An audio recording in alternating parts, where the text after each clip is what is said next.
ఒకవైపు దేశంలో కాలుష్యం భయపెడుతూ ఉంది.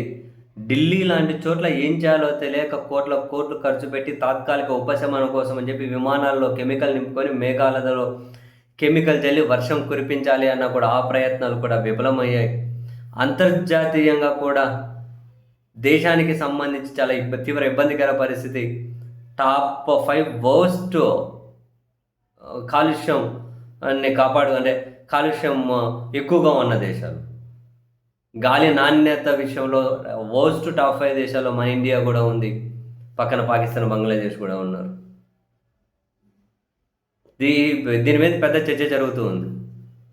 అండ్ విదేశాల్లో కూడా మన వాళ్ళ పండగలు, పబ్బాలు, ఉత్సవాల పేరుతో చేస్తున్నటువంటి అతి మీద అక్కడ సమాజానికి కూడా అక్కడ ఉన్న మన కమ్యూనిటీకి కూడా చాలా చెడ్డ పేరు వస్తూ ఉంది. దాని మీద అవగాహన తరగతులు పెడుతున్నారు, కొందరు వీడియోలు విడుదల చేస్తున్నారు, ఇట్లా చేయకండి చెడ్డ పేరు వస్తుంది అని.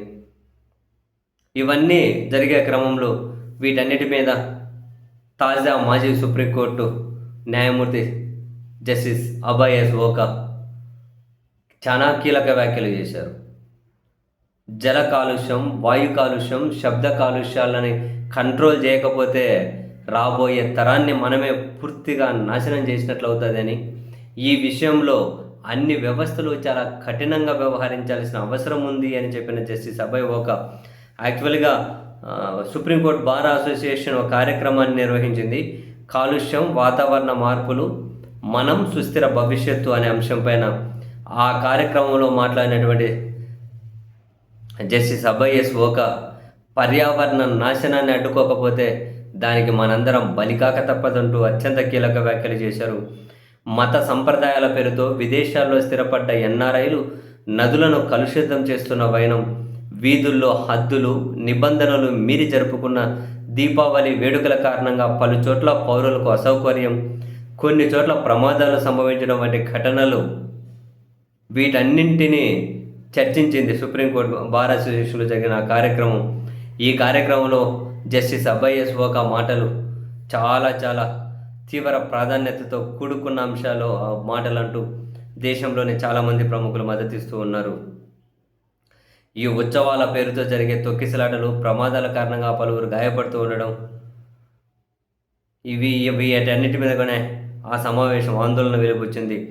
టపాసులు కాల్చడం, లౌడ్ స్పీకర్లతో ఊరేగింపులు, నదుల్లో విగ్రహాల నిమజ్జనం వంటివి ఏవి రాజ్యాంగంలోని ఆర్టికల్ 25 కింద వచ్చే అత్యంత ప్రధానమైన మత సంప్రదాయాల కింద రావు అని స్పష్టంగా పేర్కొన్న జస్టిస్ అభయ్ ఎస్ ఓకా పర్యావరణ పరిరక్షణ విషయంలో మన వైఫల్యానికి కీలకమైన కారణం ఏంటంటే అటు పౌరులు, ఇటు ప్రభుత్వం కూడా రాజ్యాంగంలోని 51A నిబంధనలోని ప్రాథమిక బాధ్యతలను విస్మరించడమే అని ఆయన కుండబద్దలు కొట్టారు.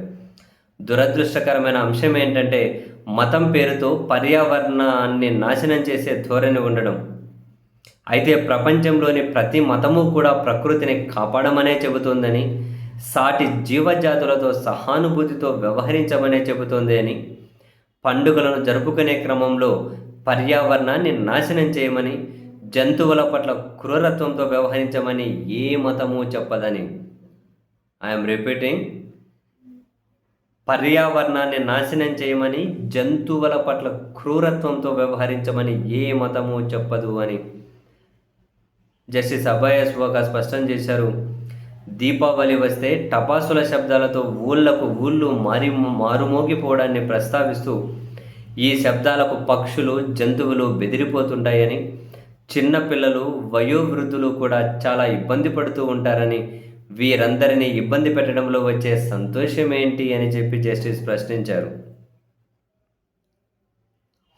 ప్రకృతిని కాపాడే విషయంలో న్యాయ వ్యవస్థ అందరికీ ఆదర్శంగా నిలవాలని, ఇది రాజ్యాంగబద్ధమైన బాధ్యత అని, పౌరులు, రాజ్యం కూడా మత సెంటిమెంట్ల ప్రభావానికి లోను కాకుండా, మన పాలకులకు మతమే మందు సార్, మతమే యాక్షన్, అది లేకపోతే ఎవరు కనీసం రాజకీయాలు అడ్రస్గానే కనిపించరు.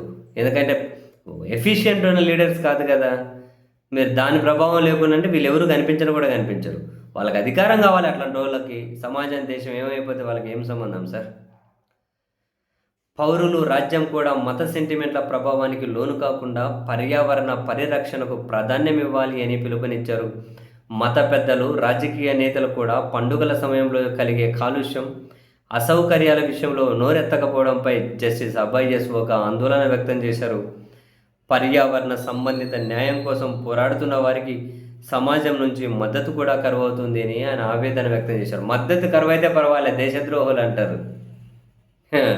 సార్, మద్దతు కరువైతే పర్వాలే, దేశద్రోహులు అంటారు.